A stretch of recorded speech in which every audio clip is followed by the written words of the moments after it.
एक ऐसे समय में जब प्राचीन कैलेंडर दिनों के बीतने को चिह्नित करते थे और खगोलीय घटनाओं का गहरा महत्व था। यीशु के जन्म की कहानी भविष्यवाणियों और खगोलीय चमत्कारों की फुसफुसाहट के बीच सामने आई। वह कैलेंडर जिसे हम अब फॉलो करते हैं, उससे बहुत पहले दुनिया विभिन्न सिस्टम्स के तहत चल रही थी। जूलियस सीजर ने 45 बीसीई में पेश किया जूलियन कैलेंडर और इससे पहले वेस्टर्न वर्ल्ड में प्रमुख था रोमन कैलेंडर। हालांकि ईसा मसीह के जन्म से वर्षों को चिह्नित करने वाले एडी अनो डोमिनी प्रणाली के प्रस्तावना से पहले अन्य कैलेंडर विभिन्न क्षेत्रों को नियंत्रित करते थे। इस विविध लौकिक टेपेस्ट्री के बीच में जीसस का जन्म फैक्चुअल अकाउंट्स और हस्तलिखित में पाए जाने वाले रहस्यमय किस्सों में छिपा था। ये लेख, जो विद्वानों द्वारा मूल्यवान माने जाते थे, एक आकाशीय घटना का जिक्र करते थे, तारों और नक्षत्रों का असाधारण संरेखन, शायद ग्रहों का संयोजन या असाधारण आकाशीय घटना जिसे ज्योतिषियों और महर्षियों ने देखा था। कुछ विद्वान मानते हैं कि यह संरेखन शायद बेथलेहम के तारा की आधार हो सकता है, जो मैगी को नवजात शिशु के पास ले जाने के लिए मार्गदर्शन करता था। जूलियस सीजर एक रोमन सेनापति, राजनीतिज्ञ थे और प्राचीन रोमन इतिहास में एक महत्वपूर्ण व्यक्ति थे। उनका जन्म 12 या 13 जुलाई 100 बीसीई को हुआ था, एक प्रतिष्ठात्मक रोमन परिवार में जो रोम में जेन्स जूलिया से था। उनका परिवार दावा करता था कि उनकी वंशावली देवी वीनस से ट्रोजन राजकुमार एनियास के माध्यम से निकली है, जो रोमन पौराणिक कथा के अनुसार उन्हें अर्धदैविक वंशजीय बनाती है। सीजर ने रोम में राजनीतिक उथल-पुथल के समय में महत्व प्राप्त किया। उन्हें उनकी सैन्य क्षमता, प्रतिभाशाली रणनीतियों और महत्वाकांक्षी राजनीतिक कदमों के लिए जाना जाता है। उनकी सैन्य विजय, विशेषकर गैलिक युद्धों ने रोम के क्षेत्रों को बढ़ा दिया।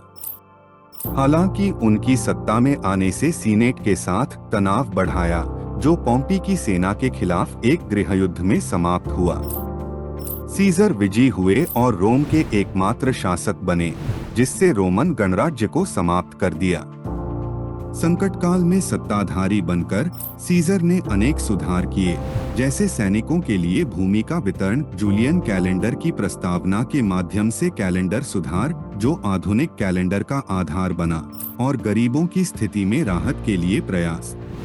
15 मार्च 1944 ईसा पूर्व के ईड्स पर ब्रूटस और कैसियस द्वारा नेतृत्व किए गए सेनेटरों की एक समूह ने पोम्पेई के थिएटर में सीजर की हत्या की, जो सम्राटीय शासन से गणराज्य को खतरे में डालने का भय था। उनकी मृत्यु ने रोम को एक और नागरिक युद्ध की ओर धकेल दिया, जिससे अंत में सीजर के उत्तराधिकारी ओक्टेवियन का उदय हुआ, जो पहले रोमी सम्राट अगस्तस बने।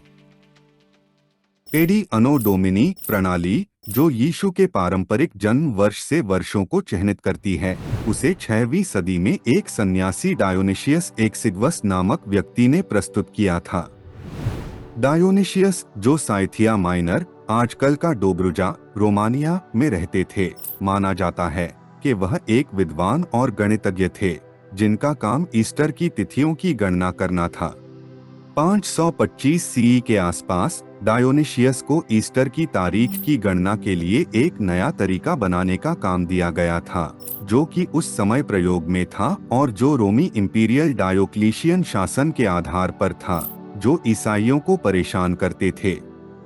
डायोनिशियस ने उस परिस्थिति में एक प्रणाली स्थापित करने का प्रयास किया, जो कि किसी परेशान करने वाले शासक के शासन की बजाय ईसा मसीह के जन्म के आधार पर था।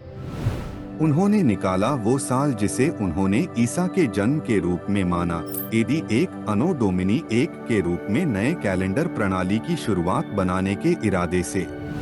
जबकि उनकी गणनाओं का आधार उपलब्ध ऐतिहासिक और धार्मिक जानकारी पर था, आधुनिक विद्वान मानते हैं कि डायोनिशियस की ईसा के जन्म के संदर्भ में अनुमान थोड़ा सा अलग था।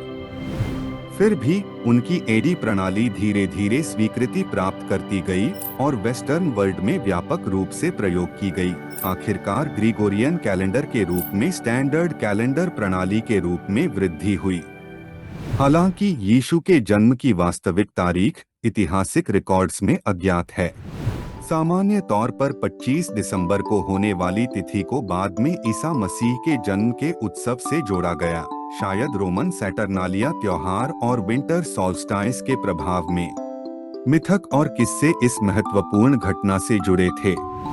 कुछ लोग दिसंबर 25 को कुछ सांकेतिक महत्व देते थे, इसे हिमस्थायी सोलस्टिस के साथ मेल खाते हुए साल के सबसे अंधेरे दिनों में प्रकाश और आशा की वापसी की संकेतना करते हुए।